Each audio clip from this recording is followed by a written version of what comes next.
Assalamualaikum warahmatullahi wabarakatuh. Kami dari kelas E3 kelompok 2 akan mempresentasikan tentang urgensi studi ekologi pemerintahan dalam sistem pemerintahan. Dengan anggota kelompok Ahmad Noval, Beta Galeria, Rahmat Firdaus, Izzah Siantio, Aditya Rahman Syarif, dan Deskar Karoba. Apa sih yang dimaksud dengan ekologi? Ekologi adalah ilmu yang mempelajari tentang hubungan timbal balik antara makhluk hidup dengan lingkungannya. Lalu, apa yang dimaksud dengan ekologi pemerintahan? Ekologi pemerintahan ialah suatu ilmu yang mempelajari adanya proses saling pengaruh-mempengaruhi sebagai akibat adanya hubungan normatif secara total dan timbal balik antara pemerintah dengan lembaga-lembaga tinggi negara maupun antara pemerintah vertikal, horizontal, dan dengan masyarakatnya. Baik, materi berikutnya adalah mengapa penting untuk mempelajari ekologi pemerintahan. Ekologi pemerintahan menjadi penting untuk dipelajari sebagai landasan dalam pengambilan kebijakan karena akan mengikuti berbagai proses penyusunan analisis kebijakan dengan berbagai sumber daya yang diperoleh, baik dari sumber daya alam, sumber daya buatan, dan sumber daya manusia, sehingga nantinya sumber daya tersebut menjadikan acuan dalam penyusunan kebijakan. Berikutnya adalah pemerintah sebagai sebuah sistem. Sistem harus memiliki suatu sistem keseimbangan yang dinamis agar sistemnya dapat menjaga eksistensinya terhadap perubahan lingkungan yang terjadi. Untuk menjaga agar sistem pemerintahan tetap seimbang dan dinamis, perlu dibuat mekanisme umpan balik dan umpan ke depan yang terbuka dan objektif. Mengenai sistem dapat dipahami adanya dua pengertian. Yang pertama adalah seperangkat mode, prosedur terperinci dan dijalankan secara terus-menerus yang dibuat atau dibentuk untuk menjalankan aktivitas khusus, meningkatkan unjuk kerja, atau memecahkan masalah. Yang kedua adalah sistem adalah sebuah struktur bertujuan yang terorganisasi yang dinyatakan sebagai suatu keseluruhan yang terdiri dari elemen-elemen yang saling terhubung dan saling ketergantungan. Sebuah sistem merupakan bagian dari sistem lain yang lebih besar, yang terbentuk dari berbagai subsistem. Antara sistem yang satu dengan sistem yang lain, saling support sehingga membantu dalam pemecahan masalah dari satu sistem ke sistem lainnya. Selanjutnya adalah sistem dilihat secara hierarkis. Sistem dilihat secara hierarkis terbagi menjadi 4 tipe. Tipe pertama, yakni tipe dominasi struktural, yang ditandai dengan adanya dominasi dari komponen sistem yang lebih tinggi kepada komponen sistem yang lebih rendah.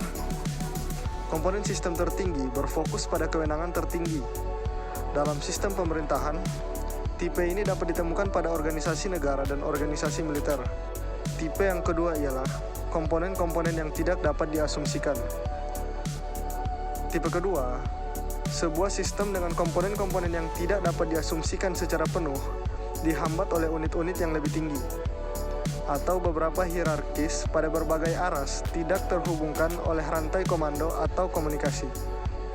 Dalam sistem pemerintahan, tipe ini dapat dilihat pada organisasi-organisasi persemakmuran seperti asosiasi beberapa negara ASEAN. Tipe ketiga ialah komponen pada tingkatan tinggi dikembangkan dari komponen lebih rendah, atau yang disebut dengan neogenetic hierarchy, yaitu suatu komponen pada tingkatan tinggi dikembangkan dari komponen-komponen yang lebih rendah dari tingkatannya. Dalam sistem pemerintahan, tipe ini dapat dilihat pada negara-negara berbentuk federasi. Tipe yang keempat ialah pergantian sebuah hierarki pada tingkat tinggi secara sederhana. Tipe keempat yang disebut dengan the identity hierarchy, yaitu sesuatu yang mempunyai sifat khusus, yakni pergantian sebuah hierarki pada tingkat tinggi secara sederhana menjadi bagian dari jumlah komponen-komponen yang lebih rendah tingkatannya yang menjadi liputannya. Dalam sistem pemerintahan, bentuk ini nampak pada asosiasi beberapa negara seperti European Union. Selanjutnya yaitu sistem pemerintahan secara hierarki. Sistem pemerintahan di Indonesia terdiri dari 1. Suprasistem berupa pemerintahan nasional dalam arti luas yang terdiri dari lembaga tinggi. Yang kedua, sistem berupa pemerintahan provinsi. Yang ketiga, subsistem berupa pemerintahan kabupaten atau kota. Yang keempat, subsubsistem berupa pemerintahan desa. Meskipun berposisi sebagai subsistem maupun subsubsistem, pemerintah kabupaten atau kota dan pemerintahan desa pada dasarnya adalah sebuah sistem yang utuh yang menjalankan proses konversi untuk mengubah masukan input menjadi keluaran output dan nilai guna atau outcome. Selanjutnya yaitu sistem dilihat secara fungsional.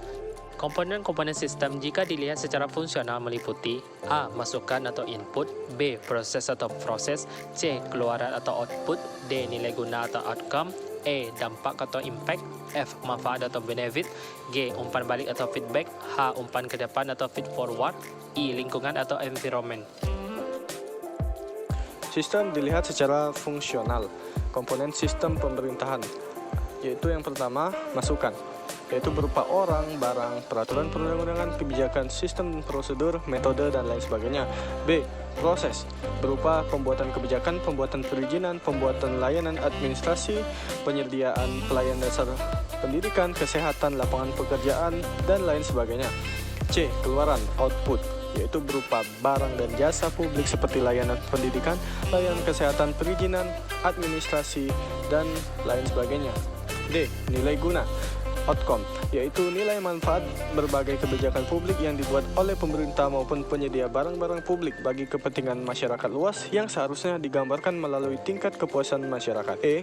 Dampak, impact, dampak langsung maupun tidak langsung dari perbuatan kebijakan publik maupun penyedia barang-barang publik oleh pemerintah, antara lain berupa terpenuhinya kebutuhan dasar sehingga terciptanya kestabilan nilai tukar rupiah, tingkat kejahatan yang menurun, dan lain sebagainya. F. Manfaat, benefit, keuntungan langsung maupun tidak langsung yang diperoleh karena bekerjanya sistem, misalnya pertumbuhan ekonomi, kestabilan politik, kestabilan keamanan, dan sebagainya. G. Umpan balik, feedback, yaitu pada internal sistem berupa kritik dari masyarakat, pikiran pembaca yang dimuat dalam surat kabar, demonstrasi oleh masyarakat, diskusi-diskusi dalam rapat dinas, dan lain sebagainya. H. Umpan ke depan, feed forward, berupa umpan masukan dari pemerintah desa, kabupaten, kota, provinsi kepada pemerintah pusat berjenjang ke atas mengenai pelaksanaan kebijakan publik yang dibuat oleh masing-masing tingkatan pemerintahan. Dan yang terakhir adalah lingkungan, environment, berupa lingkungan internal dan lingkungan eksternal dari sebuah sistem pemerintahan pada masing-masing tingkatan.